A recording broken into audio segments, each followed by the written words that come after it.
li tha wan mi chak sing tha giờ na chat li tap na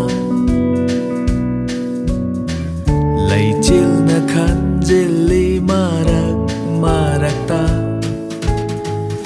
ahing na ngai di tu men na ai na ngai di tu men na mabu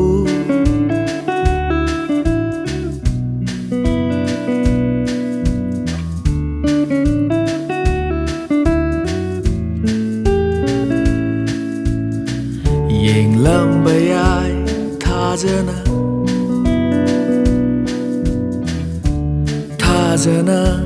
pat ming sel che lam bayai turel na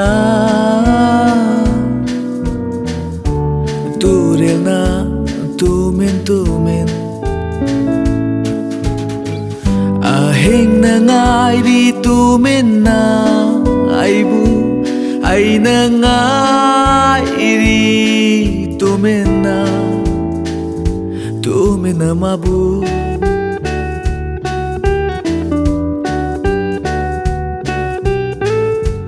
ahing se ma chu sang khare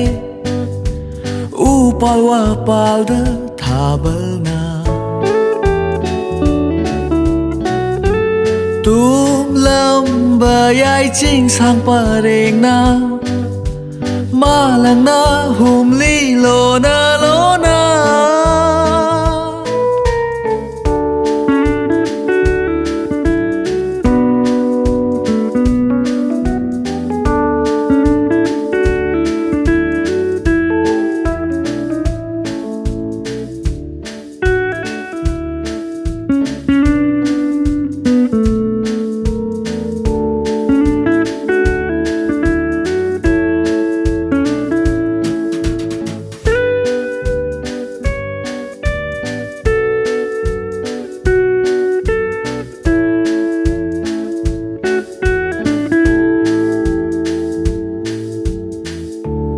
ya lam hang lam jau da chai thok li tha wan mi chak sing tha giờ na chat li tap na lay chil na khan jili marak ta ayuk na ngai du na lay hau sanu unare